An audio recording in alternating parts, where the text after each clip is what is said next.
আজকে আপনাদের সামনে আমি আলোচনা করব মায়ানমারের সমস্যার সমাধান কিভাবে হবে, রোহিঙ্গা সংকটের সমাধান কি, ফিলিস্তিনের যেই সমস্যা, ফিলিস্তিনের নির্যাতিত মুসলমানদের সমাধান কিভাবে হবে। ভারতে বর্তমানে নতুন করে মুসলমানদের উপর নির্যাতন নিপীড়ন চলতেছে, এই সমস্যার সমাধান কিভাবে হবে। প্রশ্ন করতে পারেন, হুজুর জাতিসংঘ যে সমস্যার সমাধান করতে পারতেছে না, আমাদের নোবেল বিজয়ী ডক্টর ইউনূস সাহেব যে সমস্যার সমাধান করতে পারতেছে না, এটার সমাধান আপনি মাহফিলে দিবেন? ভাই আমি দিব না, আল্লাহর কোরআন দিবেন। আমি দেওয়ার মতো কেউ না, আমি দিতে পারবো না। কোরআন সমাধান সেই 1450 বছর আগে লিখে রাখছে। এই মায়ানমারের এই সমস্যা, রোহিঙ্গাদের, এটার সমাধান কোথায়? ফিলিস্তিনের সমাধান কোথায়? ভারতের বর্তমান সমস্যার সমাধান কোথায়? এই সবগুলো সমস্যার সমাধান কোন পথে, এটা কোরআন বলবে। সুবহানাল্লাহ। আসুন কোরআন কি বলে শুনি। আমার ঠান্ডা লাগে ভাই, অনেক দূর থেকে আসছি তো, শরীরের মধ্যে গরম নাই। আল্লাহ বলেন, ওয়ামা লাকুম লা তুকাতিলুনা ফি সাবিলিল্লাহ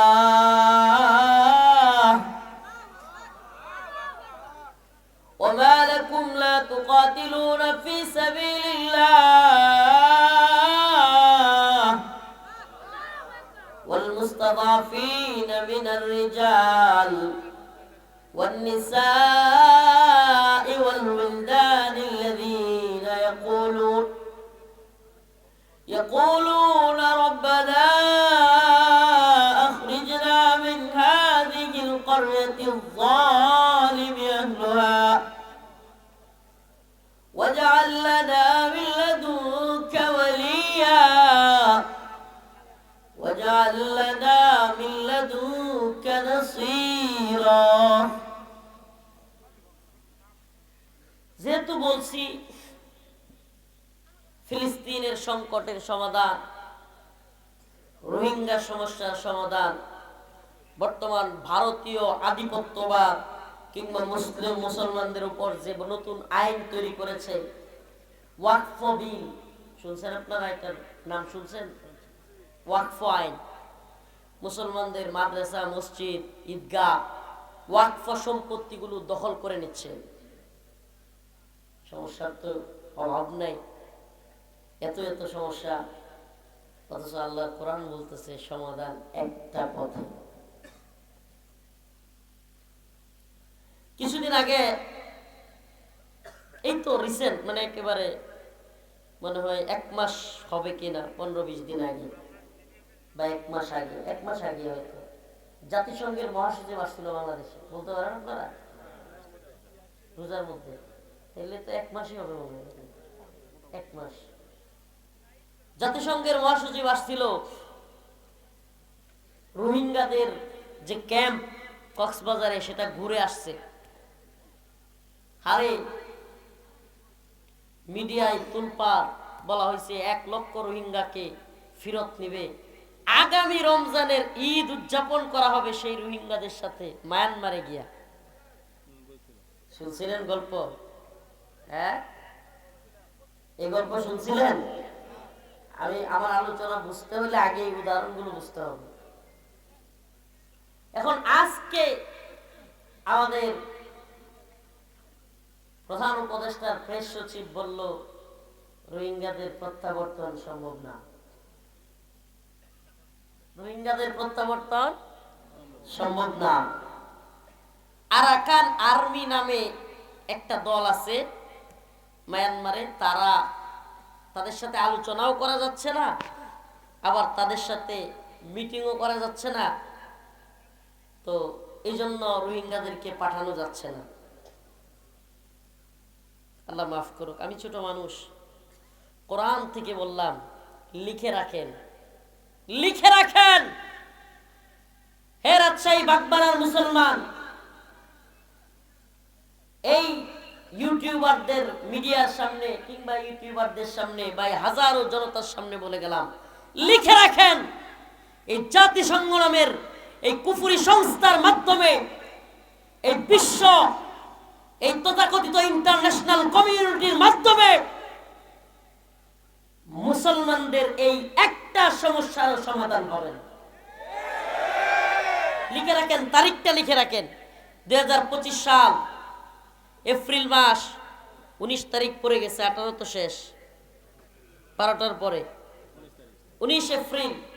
লিখে রাখেন, ছোট মানুষ যে হুজুর বলে গেছে কোরআন থেকে যে সমস্যাগুলোর সমাধান, আরে যে সমস্যা শুরুই করছে আমেরিকা, যে সমস্যা শুরুই করছে জাতিসংঘ, এই সমস্যা এরা আবার কেমনে সমাধান করবে? আরে মূলে বুঝতে হবে। মুসলমানদের সমাধানগুলোর মূল যদি না বুঝেন, সারা দিন চিৎকার করবেন, কিছু সময় আওয়ামী লীগের বিরুদ্ধে, কিছু সময় শেখ হাসিনার বিরুদ্ধে, কিছু সময় ভারতের বিরুদ্ধে, চিৎকার চেঁচামেচির শেষ হবে না। কিন্তু এই সমস্যাগুলোর মূল জায়গায় আপনাকে যেতে হবে। মুসলমান, ফিলিস্তিনের যে সমস্যা, এই সমস্যার মূল হলো আমেরিকা। এই ইসরায়েল রাষ্ট্র, যেটা এখন রাষ্ট্র হিসেবে জাতিসংঘে নিবন্ধন পাইল, এই ইসরায়েল রাষ্ট্রটাই গঠন করছে আমেরিকা। এই বর্তমান এই জালেম, এই বর্তমানে পুরা পৃথিবীর সবচাইতে বড় জালেম রাষ্ট্র, এটাকে রাষ্ট্র বললেও ভুল হবে, এটা একটা সন্ত্রাসী সংগঠন। এই ইসরায়েলকে তৈরি করছে আমেরিকা, মিসাইল দিয়ে, অস্ত্র দিয়ে, রাজনৈতিক শেল্টার দিয়ে, জাতিসংঘে সনদ দিয়ে, জাতিসংঘকে থামায় রেখে সব কিছু করে আজকের ইসরায়েলকে, এই ইহুদিদেরকে প্রতিষ্ঠায় করেছে আমেরিকা। তাইলে যে আমেরিকা, যেই পশ্চিমারা, যে জাতিসংঘ এই সমস্যাগুলো তৈরি করছে, এরাই সমস্যাগুলো সমাধান করবে? হ্যাঁ, আপনি কি জানেন যে মায়ানমারের আরাকানের কিছু অংশ, বাংলাদেশের চট্টগ্রামের, পার্বত্য চট্টগ্রামের কিছু অংশ, ভারতের ত্রিপুরা বা ওইসব অঞ্চলের কিছু অংশ একত্রিত কইরা এই বিশ্বমরলরা, এই ইহুদিবাদী এবং খ্রিস্টান ইন্টারন্যাশনাল কমিউনিটি এখানে জুমল্যান্ড কিংবা খ্রিস্টান রাষ্ট্রের স্বপ্ন দেখে তারা, এটা আপনি জানেন? আপনি জানেন না, আপনার মাথায়ও নাই। তারা এখানে জুমল্যান্ডের স্বপ্ন দেখে, এবং এই জুমল্যান্ড হবে খ্রিস্টান রাষ্ট্র। এই যে যে জায়গাগুলোর নাম বললাম। এখন তাইলে রোহিঙ্গাদের সমস্যার সমাধান হবে কিভাবে? যতদিন তারা তাদের এই কনসেপ্ট, তারা তাদের স্বার্থ এখানে প্রতিষ্ঠা করতে না পারবে, ততদিন তারা এই সমস্যা তৈরি করে রাখবে।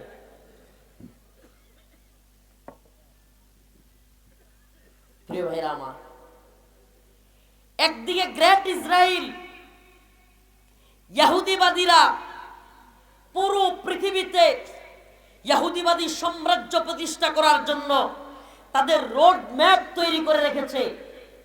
তাদের অর্থায়ন, তাদের যুদ্ধ, তাদের অর্থনীতি, তাদের পুরো সেক্টরগুলো এই নতুন তাদের যেই রোড ম্যাপ, তাদের যে তামান্না, তাদের যে স্বপ্ন, গ্রেট ইসরায়েল রাষ্ট্র প্রতিষ্ঠা করা, সেটা কি? ইহুদিবাদীদের এমন এক রাষ্ট্র হবে যেটা পুরো পৃথিবী শাসন করবে। আপনি কি জানেন বর্তমান আমেরিকার আদর্শ, বর্তমান আমেরিকার নীতি নির্ধারণ করে ইহুদিবাদীরা? এই ইহুদিবাদীরা আমেরিকার নীতি ঠিক করে। এই সিনেটর বলেন, মার্কিন সিনেট বলেন, মার্কিন পররাষ্ট্র মন্ত্রণালয়ের অবস্থান বলেন, কিংবা তাদের নীতি নির্ধারণী ফোরাম বলেন, সব কিছু ঠিক করে এই ইহুদিবাদীরা।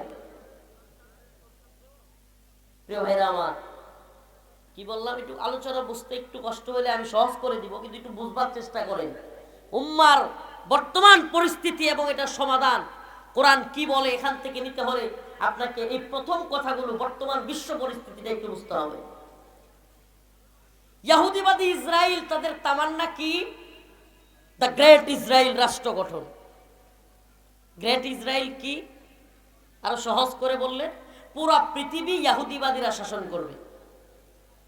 কারা শাসন করবে? তাইলে এটা করতে হলে কি করতে হবে? অর্থনৈতিকভাবে পুরো পৃথিবীর রাজত্ব তৈরি করতে হবে, সামরিকভাবে পুরো পৃথিবীর রাজত্ব তৈরি করতে হবে, এমনকি ফুড, খাবার, বিশ্বের খাবারের নিয়ন্ত্রণ আমাদের হাতে নিতে হবে। কিভাবে নিব? পুরো পৃথিবীতে ইসরায়েলি প্রোডাক্ট দিয়া, ইসরায়েলি পণ্য দিয়া একেবারে ভরপুর করে ফেলতে হবে। মুসলিম রাষ্ট্র, 90% মুসলমান চিল্লাবে আমাদের বিরুদ্ধে, কিন্তু সেই রাষ্ট্রের প্রধানতম এয়ারপোর্ট শাহজালাল আন্তর্জাতিক বিমানবন্দরে আমাদের পণ্য থাকবে, আমাদের ইকুইফিনা থাকবে, আমাদের কিনলে পানি থাকবে, আমাদের পানি ব্যতীত অন্য কোনো পানি থাকবে না। আবার ঠিক কিছু বুঝছেন আপনি? সেই ইসরায়েল কত দূরের রাষ্ট্র, অথচ আপনার আমার এই যে আজকেও বিমানে আসলাম রাজশাহী, আমাদের বিমানবন্দরে ইকুইফিনা এবং কিনলে ব্যতীত অন্য কোনো বাংলাদেশি পানি কিংবা অন্য কোনো পানি পাওয়া যায় না, ইসরায়েলি পণ্য। আপনি বুঝতে পারেন ইসরায়েলের ক্ষমতাটা কত গভীরে ঢুকছে। আমাদের ময়মনসিংহে একটা যুবক ছেলে ইসরায়েলি পতাকা বানায়া বিভিন্ন অফিস আদালত, বিভিন্ন হসপিটাল, বিভিন্ন জায়গায় রাখছে, যেখানে পা দিয়া মানুষ উঠে সেই জায়গায় যেন ইসরায়েলি পতাকা থাকে, পা দিয়া যেন যায়, যেন ইসরায়েলিদেরকে একটু অপমান করা যায়, মুমিনদের অন্তরটা শান্ত হয়। ওই ছেলেকে পুলিশ ডিবি গ্রেফতার করছে। আপনি কল্পনা করতে পারেন ইহুদিবাদী ইসরায়েলের ক্ষমতা কত গভীরে? আপনি কল্পনা করতে পারেন যে আপনি ইসরায়েলের বিরুদ্ধে বলতে পারবেন বাংলাদেশে বসে, কিন্তু ইসরায়েলকে যে দুধ খোলা দেয়, ইসরায়েলকে যে টাকা দেয়, ইসরায়েলকে যে মিসাইল দেয়, ইসরায়েলকে যে অর্থনৈতিকভাবে শেল্টার দেয়, রাজনৈতিকভাবে শেল্টার দেয়, পুরো পৃথিবীর যে কোনো মুসলমান দেশ মিশর থেকে যদি ইসরায়েলকে গুলি করতে চায়, মিশরের মধ্যে বোমা মারে, ইয়েমেন থেকে যদি ইসরায়েলকে কেউ বোমা মারতে যায়, ইয়েমেনে বোমা মারে, সব কিছু যে করে ওই আমেরিকার বিরোধিতা আপনি করতে পারবেন না।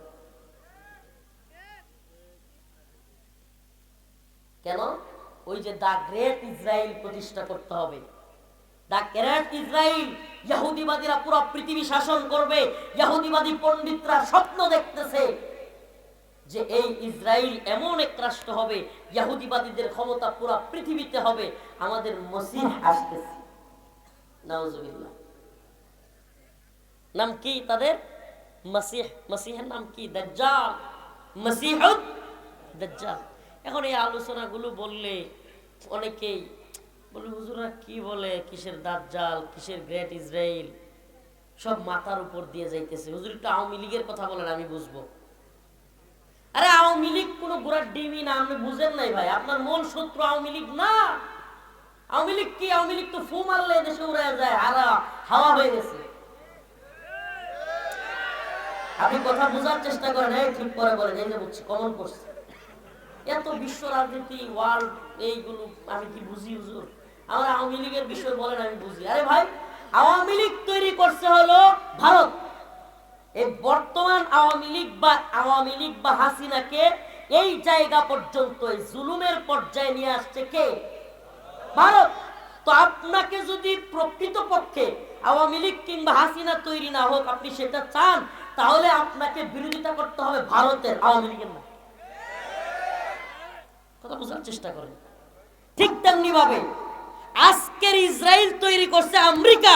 আপনি যদি বর্তমান ফিলিস্তিনের মুসলমানদের প্রকৃতপক্ষে দাঁড়াতে চান, আপনি যদি চান ফিলিস্তিনের মুসলমানদের উপর একটা বোমার আঘাত আর না লাগুক, আপনি যদি চান ফিলিস্তিন রাষ্ট্র মুসলমানরা বুক ফুলায় চলুক, আপনি যদি চান মুসলিম উম্মার আর কোনো নির্যাতন না হোক, তাইলে সর্বপ্রথম আমেরিকার বিরোধিতা করতে হবে। আমি সেটা বোঝানোর জন্য বলতেছি। আরে ৭৫ পরবর্তী ৮১, ৬ বছর, কয় বছর? ৭৫ সালে শেখ মুজিবকে হত্যা করা হয়েছে বাংলাদেশে।